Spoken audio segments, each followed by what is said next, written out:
Hello. Let me know if you can hear me and see me. What is going on? 1% Code Collective.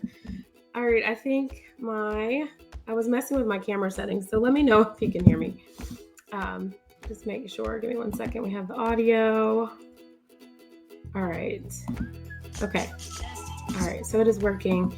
All right, hello. I'm looking glossy. So I had to move around some things in my office today because I was working with my daughter on vision therapy.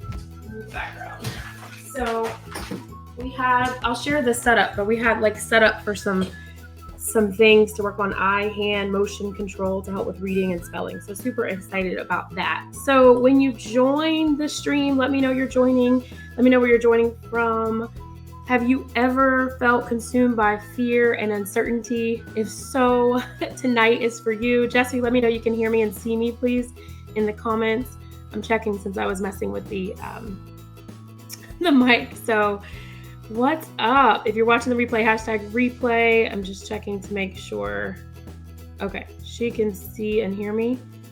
All right. So hello. Those of you just joining, I am Dr. Melva, your board certified radiation oncologist, serial entrepreneur and investor, and I help healthcare professionals and other top income earners create multiple streams of income so that you can turn your job into a hobby and create a diversified wealth portfolio. So today we are talking about fear of uncertainty in business. So before I get started, I want to kind of share with you where I am, and I feel like there have probably been some changes since the last time I saw you last week.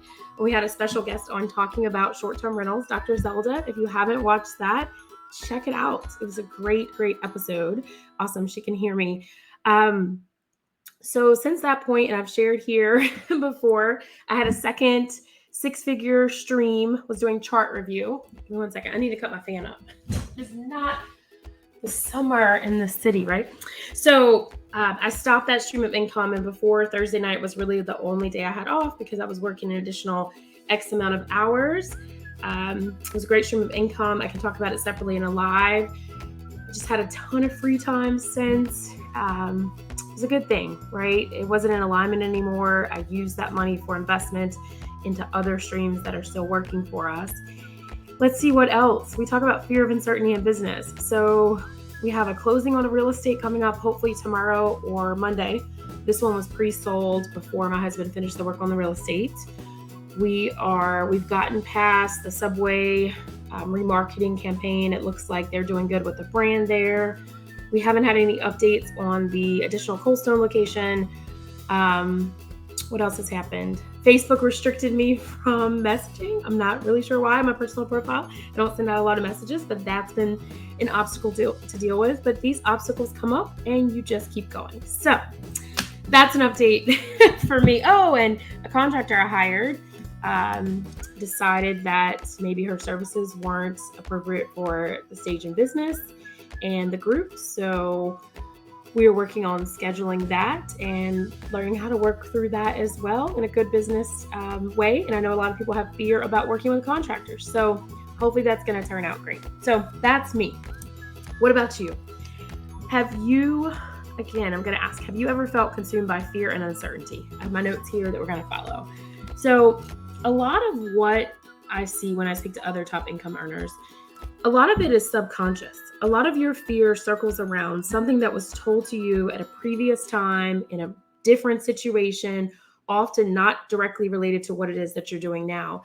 And a lot of the fear is subconscious. It's not even an active decision to have the fear around that topic.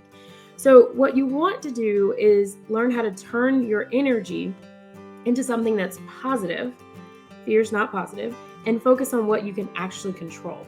So what is it that we naturally do when we think about business and uncertainty and fear? A lot of you say, well, I don't really know. I don't have the knowledge. I'm not really sure how to expand from where I am to where I want to go.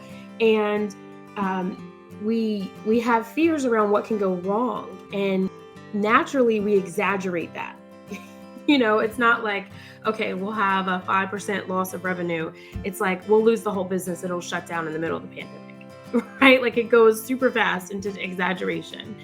And you get this sinking or feeling small or insignificant when you have fears. It's natural to feel that you're just not good enough. You can't start this additional business because you don't have what other people have, and you're not able to do it. And you start to sell a story around it that's untrue. You start to doubt. You have worry when there's fear. And what ends up happening? You waste a lot of good time and energy instead of focusing that on more positive things. So when you lose time and energy, when you start to have doubt and worry, when you let these fears that are unfounded, a lot of times based in subconscious, you lose momentum when you're adding additional income streams or you're looking at growing your business. And you also neglect the good.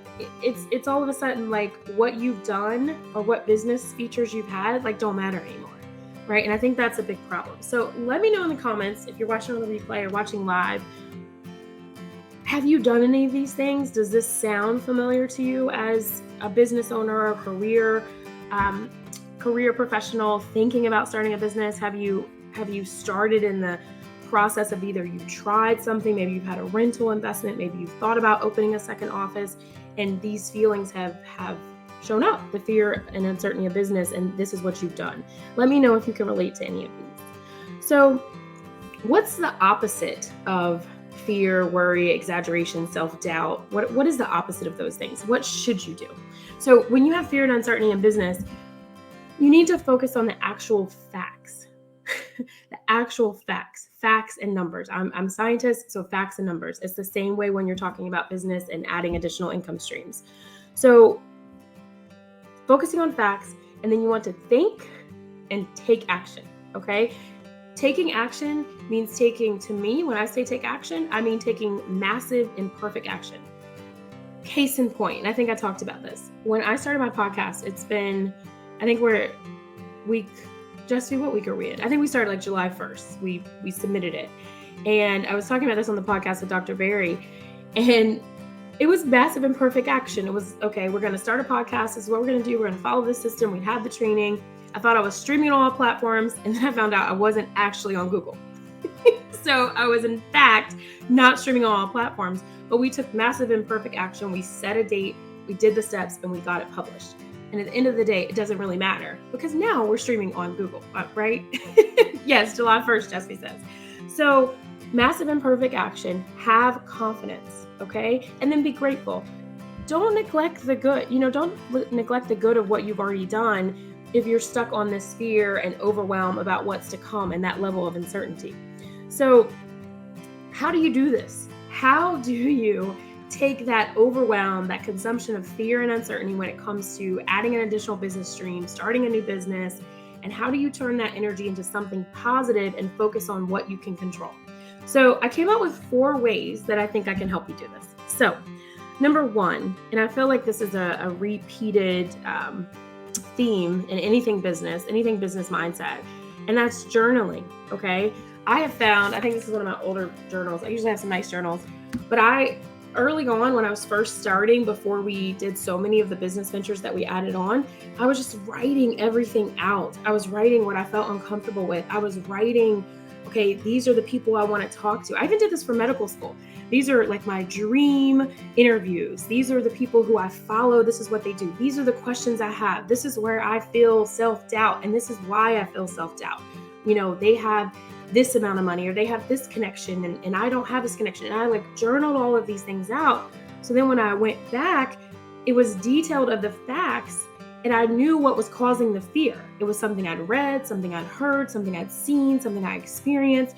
For example, when we were getting into real estate, I remember the whole focus was on what questions to ask contractors, because we had a contractor, and it's crazy. I was cleaning out my office last week, and I found the receipts where we were paying. His name was Art, and he was a contractor. It was one of the first deals my husband put together after I finished residency, and he was paying him in $5,000 to $6,000 increments. And I found the double deposit ticket on the check duplicate, and it was the payments. It was payment 1 of 6, 1 of 2.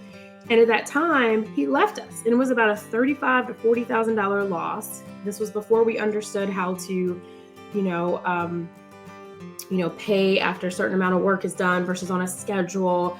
the details of how to do contracts. It was a lot of unknown, but it was that massive imperfect action, get out there and start. And a lot of that money we recouped, in between equipment that the guy, he just left the job. He just left. And he had a Class A contractor. But my point is,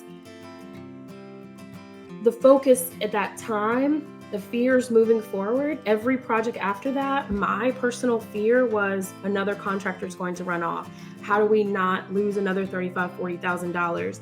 And I would write it down, and it all went back to what happened. So it was facts. I don't have the fears anymore because I know what I can control and what I can't control. I can control contractor license. Is that a dog? Does a kid have a dog list? I'm sorry, we have like 4 dogs. Don't ask me why. But it's focusing on what I can control. What are the details?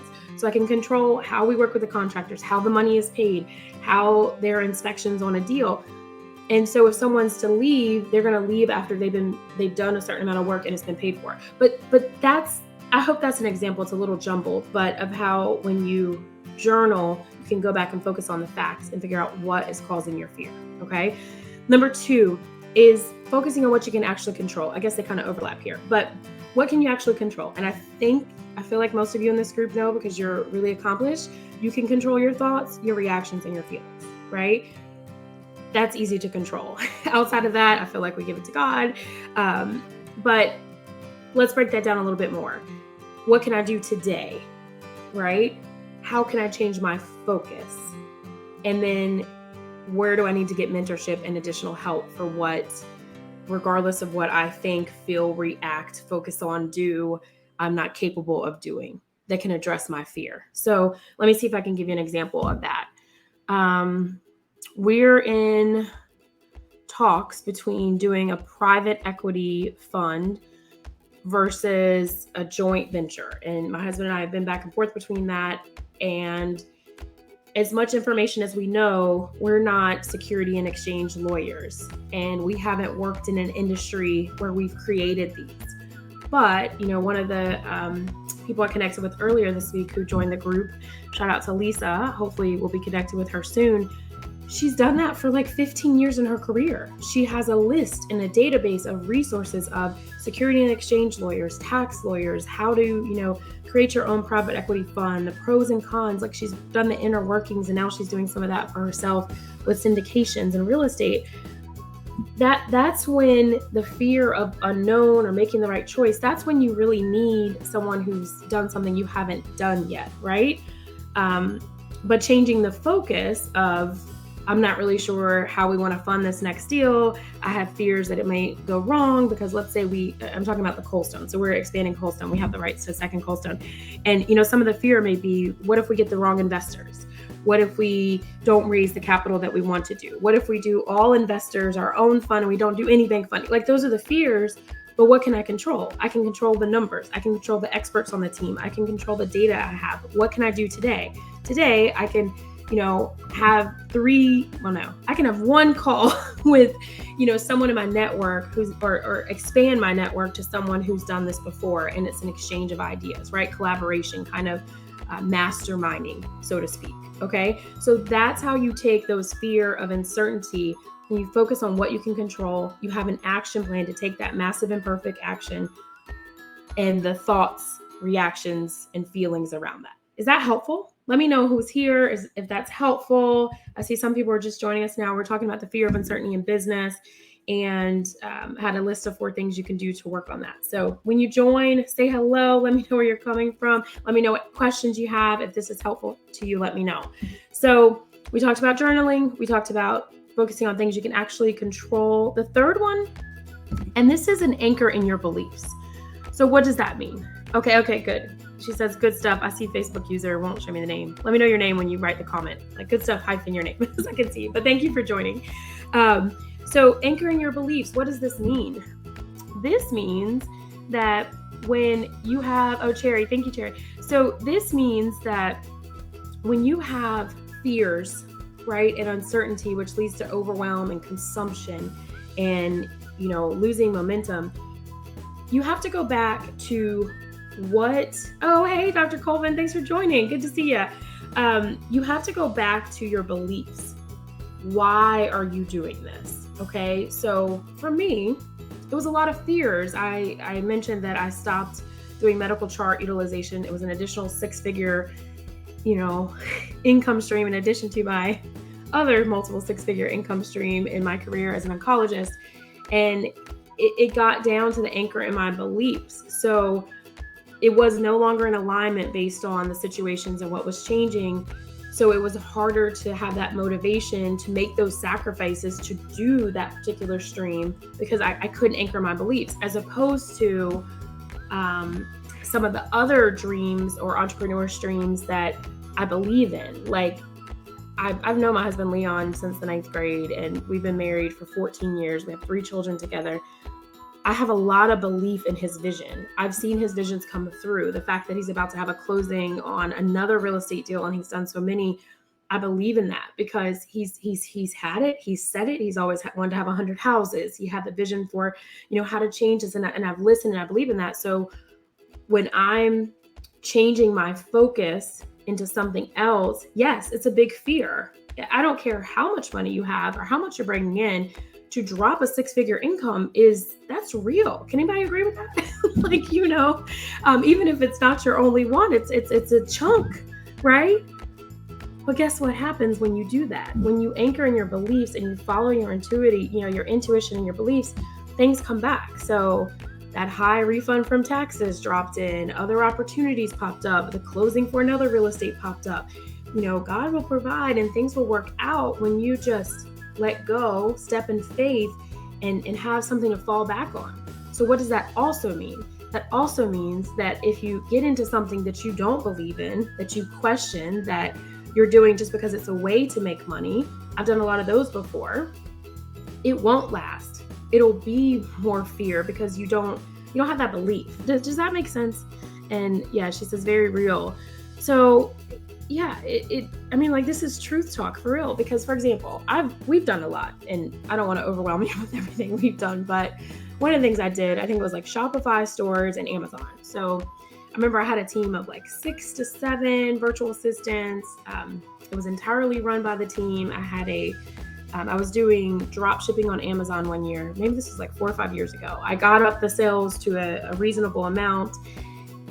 For some reason, I remember I did customer service on like some sheets or something, and the person was like, "Oh my God, you're I've never had such a great customer service response to return a set of twin sheets." And I was thinking, that's because I'm a doctor and I have great bedside manner, and I probably shouldn't be spending my time sitting a customer service response, learning lesson. But for me, even though I figured out the system, I learned how to make money, it didn't fit. I didn't have any beliefs to anchor in. So when those results came back or complaints came back or Amazon restricted it, the platform, I didn't really have the fight to keep going because it wasn't something I really believed in. But I was able to make it profitable. So for someone else, that could be their dream job. So anyway, that was a long one, anchoring your beliefs, okay? And the last one for fear is knowledge. And I know I'm talking to a very educated audience, so that sounds like really simple to say that. But when you approach adding additional income streams to your wealth portfolio from a knowledge base as opposed to a theory-based approach, you're going to win. How are you going to win? So let's talk about the COVID pandemic, okay? We opened not 1, but 2 franchises in the COVID pandemic. When our Cold Stone franchise finally closed, we'd worked on it for about 2 years. I think I've shared this before. The real estate, the leasing. I'm showing you guys my nails because I finally took time to do my nails. So if I keep putting my hands up, it's I'm finally getting my life together because I quit the other job. But anyway, let me stop doing that. But we got the Cold Stone Creamery in the middle of the pandemic, and we opened right in March. It was the height of it. And actually a couple days later, we wouldn't have been able to close the SBA loan. They stopped with the money for traditional loans that were through. We wouldn't have been able to do the training for the franchise. Everything just worked out. Talk about fear, right? Not knowing if businesses were going to stay open, not knowing, how we were going to get, continue to have customers. We had people out sick. We were, frantic about who was going to have COVID or not COVID. There was no vaccine, but it was knowledge-based. So what I mean by knowledge-based is that right now in 2021, if you're looking to add additional streams of income, it would help if you looked at other businesses or companies and how they handled the pandemic. What steps did they make So you want to have a knowledge base by studying the data that's out there. It is so much data out there. I can't tell you how many opinion articles there are, case studies on what to do, in a crisis situation, what to do with fear and doubt. You can go and read CEOs of billion-dollar companies, and they literally tell you their thought process. It's like studying successful people.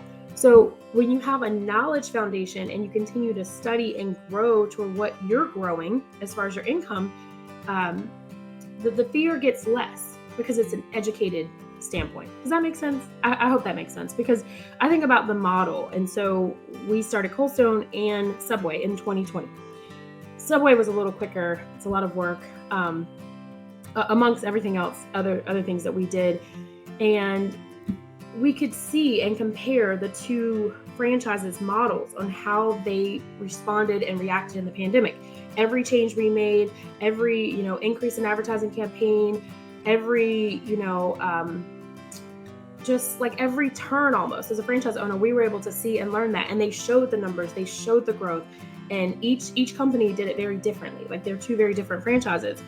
But what did we do for that? We took that to our own businesses, in the real estate side and the coaching side.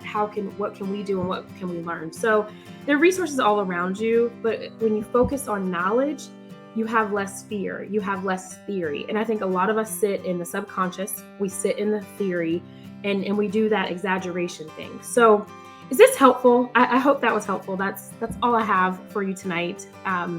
But fear is real. It's going to happen. There's going to be so many uncertainties in business. But when you don't start and you're not surrounded by the right people, you're not training yourself, you're not journaling, you're not, taking small, massive action. I mean, small steps in massive and perfect action, then you're going to be stuck where you are. So let me know, are there any questions that I can answer for anyone that's watching live now or on the replay? So why are you asking those questions? Oh, I totally forgot to invite you to the masterclass. So if you're not already registered for the masterclass, it will be August 23rd, 24th. You have to register, so you get the Zoom link. We will be streaming that here, but I'd love for you to register. Let me know what questions you have, what you want covered in this masterclass. So let's see. Can I show these? Oh, I have my microphone, so I can't see. Wish I was showing them. Yeah. So how will you know what's part of your vision and not just something to do? How will you know what's part of your vision and not just something to do? So well, I guess, let me ask you now. I can't see the name, so let me know who that Facebook user is now. Have you done any vision work? Do you have a vision board? Have you set intentions? Have you where are you in that? Where are you in that work? Let me see if I can see the name so I can give a little more context. Give me 1 second. Let's see. Okay, Dr. Colvin. Okay. So Dr. Colvin, tell me a little bit more. Have you done that work for the vision? Have you already seen or thought about where you want to be, what the purpose of additional income streams are? I think when you've done that work, let me see. It's a little bit of a delay, but I think when you've done that work, okay. Sorry. I'm trying to master still. Okay. So Dr. Colvin says, still in my mind, been in my head a while. Okay. What are you thinking on? I'm just confused. So I think when you say that, let me go back to your original question. So how will you know what's part of your vision and not just something to do? So to me, and this could be totally wrong and not relate to you at all, but I feel like if it's something to do, usually that's not something that has been in your mind a long time, right? I think you're saying it's still in your mind, it's been in your head for a while. I feel like those, and some people feel like it's God drops. I'm not sure where you are with that, but I feel like something that you've thought about for a long time, that could be a positive thing. For me, something to do, I feel like is something that comes up. You don't know much about it. It's that fear of missing out. A lot of other people are doing it. But I think vision, I feel like you're pulled to that. I feel like for me, things are part of my vision. It keeps coming up and it comes up in different circles. Or, I see that questions I have, people have made it really simple now. You know, like we've talked about part of the vision, having our own private equity fund for some time, and then to reach someone who has that network, had the resources, was able to send me an email with like everything I need to get started and took out all the guesswork for me at no cost. It just made it really simple. And it was like, okay, this has been something we've been talking about for years, and you just made it easy. Does that help? I don't know if that answers your question, but that's what, I think that's like what I would say. Let me know if that helps, Dr. Coleman. Hey, Dr. Barry, thanks for, I'm having to look at my phone to see who's, so Dr. Barry, thank you. Check out his podcast. It was a great interview with you over the weekend. It's on his channel. Check out Lunch and Learn podcast. Thanks for joining, Dr. Barry. So Dr. Barry says, yes, it was. Acknowledging that fear is not only real, but expected allows us to move forward with our goals. Absolutely. Yes. And I know we talked a lot about this fear. So yes, thank you for that. So let's see. Okay. She says yes. All right. Any other questions that I can answer? That was a good one. Oh, come on, computer. I'm on StreamYard. Any other questions? Just let me know if you see any other questions. Oh, you logged in a little late. Oh, it's okay. I appreciate you joining. So, well, I hope that was good. If you're registered for the masterclass, I'd love for you to invite someone else to join. If you think of other questions outside of this, drop this here. Let me know what other questions you have, what other topics you'd like to hear, and I'm happy to prepare some points for you. Thank you, guys. If there aren't any other questions, we'll look and see if anything pops up. We will wrap. No other questions? I'm here to have my fan on. I'm not burning up. So, all right. Okay. Well, I will check in and log in and see if there are any other questions. Again, I appreciate each of you being here, spending your time with me. We'll see you next time. Bye.